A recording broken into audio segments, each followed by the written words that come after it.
Welcome to the Toon Explainer channel, and today we are explaining Duck Duck Goes.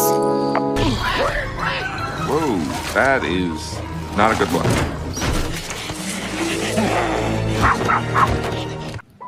Movie की शुरुआत में हम पेंग नाम के एक गूज को देखते हैं। सर्दियां अब आने वाली थी, इसलिए इन गूज का ग्रुप अब दूसरी जगह माइग्रेट करने वाले थे।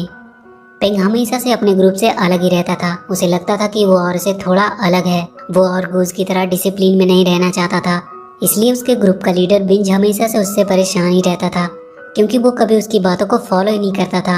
बिंज को भले ही पेंग पसंद नहीं था, पर बाकी सभी गूज का वो फेवरेट था। आगे हम दो डकलिंग्स भाई बहन को देखते हैं, जिनका नाम चाओ और ची था। चाओ थोड़ा शरारती था, इसलिए उसकी बड़ी बहन होने के नाते ची उसका हमेशा ख्याल रखती थी। उनके डक्स का ग्रुप भी किसी सफ़र पे था। पेंग की गर्लफ्रेंड का नाम जिंग था और ये उसके लीडर बिंज की बेटी भी थी। पेंग जिंग के साथ मस्ती करने लगता है और इसी के चलते उसका बैलेंस बिगड़ता है और पेंग उन डक्स के ग्रुप से टकराता हुआ पास के नदी के साइड में गिरता है, जहाँ उसका दोस्त लैरी नाम का टर्टल होता है। जिंग उसके पास आती है और कहती है कि उसके डैड उस पर बहुत ज़्यादा नाराज़ हैं। तभी उसके डैड वहाँ आते हैं। वो सबको बताते हैं कि इस बार सर्दियाँ जल्दी आने वाली है, इसलिए उन्हें अपनी माइग्रेशन स्पीड बढ़ानी होगी और अगर पेंग की ऐसे ही हरकतें रहीं तो हम कभी भी टाइम पे माइग्रेट नहीं कर पाएंगे। इसलिए बिंज पेंग को अपने ग्रुप से निकालकर छोटे गूज के साथ उड़ने को कहता है, पर बिंज इसके लिए मना कर देता है। वो कहता है कि वो अकेला ही सफ़र कर लेगा और उन लोगों से पहले ही वहाँ पहुँच कर दिखाएगा। जिंग उससे कहती है कि अकेले तो कोई भी उड़ सकता है, लेकिन जो अपने ग्रुप को साथ रखे वही एक अच्छा लीडर है, और वो भी चली जाती है। पेंग की वजह से ची और चाओ अपने ग्रुप से बिछड़ गए थे। वो दोनों एक पाइप के अंदर छुपे थे, क्योंकि एक खतरनाक जंगली बिल्ला उसे खाने की फिराक में था। वो दोनों अंधेरा होने का इंतजार कर रहे थे ताकि वहाँ से सही सलामत वो निकल सके।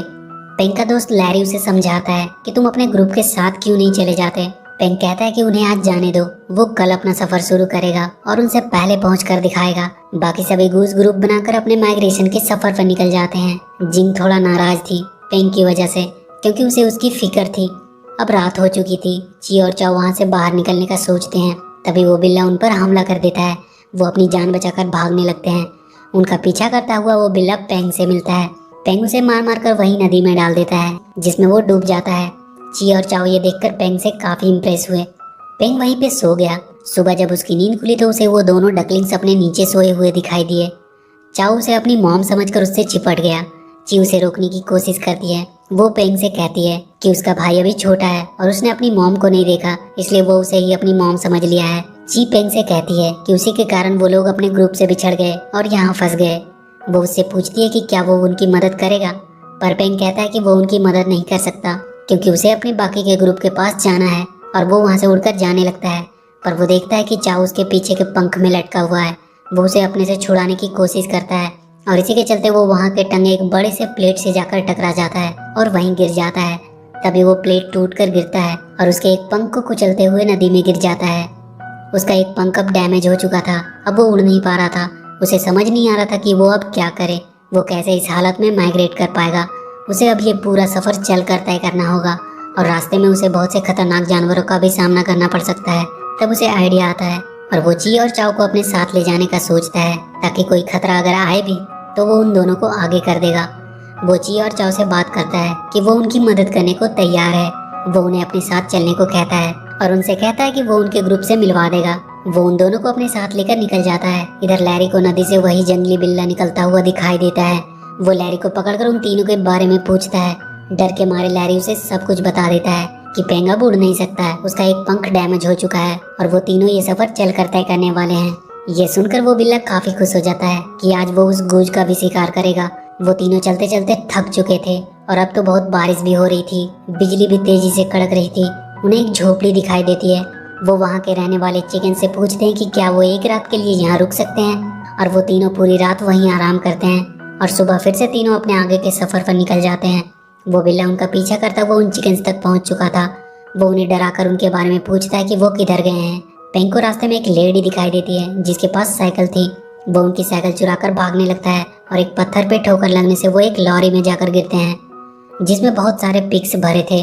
वो बिल्ला अब उनके काफ़ी नज़दीक आ चुका था, पर लॉरी से पिग के गिरने की वजह से वो बिल्ला उसी में दब जाता है। अब वो तीनों कोई जंगल में आ चुके थे और पेंग अब पूरी तरह से थक चुका था। ची और चाओ उसे किसी तरह जगाते हैं। पेंग उन दोनों को उड़ने को कहता है। वो उन दोनों को ऊपर फेंक देता है और कहता है कि वो उड़ सकते हैं, कुछ देर तो उन्हें भी लगता है कि वो वाकई में उड़ सकते हैं, पर बहुत जल्द वो नीचे गिर जाते हैं। वो दोनों पत्तों के ढेर में गिरते हैं। पेंग उन्हें बाहर आने को कहता है, पर चाओ वहाँ नहीं था। वो पास के एक गुफा में घुस गया था। पेंग और ची डरते डरते उस गुफा के अंदर जाते हैं। अंदर बहुत अंधेरा था। थोड़ा आगे चलने पर उन्हें रोशनी दिखाई देती है। वहाँ बहुत सारे जुगनू चारों तरफ रोशनी फैला रहे थे। अभी वो लोग वहाँ इस सब का मजा ही ले रहे थे कि तभी उन्हें वो बिल्ला दिखाई देता है। वो जल्दी से वहाँ से भागने लगते हैं।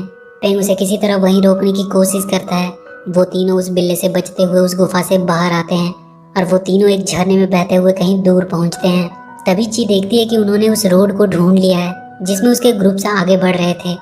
तभी कुछ दूर पर पेंग को अपना ग्रुप दिखाई देता है। वो चिल्लाकर उन्हें रोकने की कोशिश करता है, पर वो उसे नहीं देख पाते हैं। पेंग उन दोनों पे गुस्सा करने लगता है कि वो उनकी वजह से स्लो हो गया और अपने ग्रुप को नहीं पकड़ पाया। वो उन दोनों को छोड़कर आगे बढ़ जाता है ताकि अपने ग्रुप को किसी तरह आवाज देकर बुला सके, पर भागते भागते वो एक पहाड़ से लटक जाता है। तभी एक उड़ती हुई चीज उसकी ओर आती है और उसे वहां से धक्का देकर पास के पहाड़ी पर ले जाती है। वो कार्ल नाम का एक गिलहरी था। वो उससे कहता है कि उसके टूटे हुए पंखों को वो ठीक कर सकता है और अपने अतरंगी इलाज से वो उसके पंखों को ठीक करने लगता है। ची और चाओ अब अकेले ही आगे बढ़ रहे थे। वो दोनों बहुत ज्यादा डरे हुए थे क्योंकि वहाँ चारों तरफ अंधेरा ही अंधेरा था। पेंग के पंख में कार्ल एक डंडा बांध देता है और उसे उसके सहारे उड़ने की कोशिश करने को कहता है। वो उसे उस पहाड़ के नीचे फेंक देता है और उस डंडे की मदद से वाकई में अब पेंग उड़ पा रहा था। वो बहुत ज्यादा खुश था वापस से उड़कर। तभी उसे ची और चाओ की याद आती है और वो उन्हें ढूंढने निकल जाता है। ची और चाओ को भी चलते चलते अपने ग्रुप मिल चुका था। वो उसमें ज्वाइन हो जाते हैं। वो डक्स का ग्रुप अब एक शहर में पहुंच चुके थे। उन दोनों को अब थोड़ा डर सा लगने लगा था कि उन्हें यहाँ क्यों लाया गया है। तभी उन दोनों को एक आदमी पकड़कर वहाँ से ले जाता है। पेंग भी तब तक उनका पीछा करता हुआ वहाँ पहुँच चुका था। उन सारे डक्स को एक होटल में लाया गया था जहाँ उन्हें मारकर लोगों को सर्व किया जाता था। पेंग सबसे छुपता हुआ उस होटल के किचन में पहुँचता है जहाँ वो आदमी उन दोनों को काटने वाला था। पेंग उस आदमी को किसी तरह डिस्ट्रैक्ट करता है और उन दोनों को अपने साथ भगाकर होटल से बाहर ले आता है। वहाँ की भीड़ में वो दोनों पेंग से बिछड़ जाते हैं। पेंग देखता है कि वो बिल्ला उन दोनों को पकड़े हुए है और उन्हें खाने की तैयारी कर रहा है। तभी वहाँ के फूटते पटाखों की वजह से वो डिस्ट्रैक्ट होता है। पेंग अचानक से उस पर हमला करता है और उसे गिरा देता है और वो उन दोनों को लेकर वहाँ से जल्दी भागने लगता है, पर बहुत जल्द वो बिल्ला उसे पकड़ लेता है और उसे लेकर पास के नदी में कूद जाता है। पेंग किसी तरह उससे बचकर बाहर निकलता है, पर वो बिल्ला उनका पीछा इतनी जल्दी नहीं छोड़ने वाला था। वो पेंग को मारने ही वाला था। तभी वो देखता है कि ची और चाओ ने उसके पीछे पटाखे बांध दिए हैं और तब फाइनली जाकर उस बिल्ले से उनका पीछा छूटता है। पेंग उन दोनों को अपने साथ लेकर चल देता है। अब सर्दियाँ आ चुकी थी, बर्फ भी पड़ने लगी थी, पर फिर भी वो तीनों आगे बढ़ते रहे और एक बर्फ के टूटने से वो नीचे गिर जाते हैं। ची और चाओ को वहाँ से कुछ दूर पर वो जगह दिखाई देती है जहाँ पेंग जाने वाला था, पर पेंग अब तक पूरी तरह से थक चुका था। वो उन दोनों को उसके बिना ही आगे जाने को कहता है, पर वो दोनों कहते हैं कि वो उन्हें बिना लिए नहीं जाएंगे और वो दोनों पेंग को अपने ऊपर बिठाकर उड़ने लगते हैं, पर वो इतना भार लेकर ज्यादा नहीं उड़ सकते थे।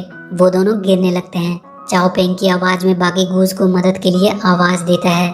आगे हम देखते हैं कि जिंग पेंग को अपने ऊपर उड़ाकर ले जा रही है। चाओ और ची भी उनके साथ ही थे। जिंग उसे सही सलामत वहाँ ले आती है। पेंग उसे सब कुछ के लिए सॉरी बोलता है।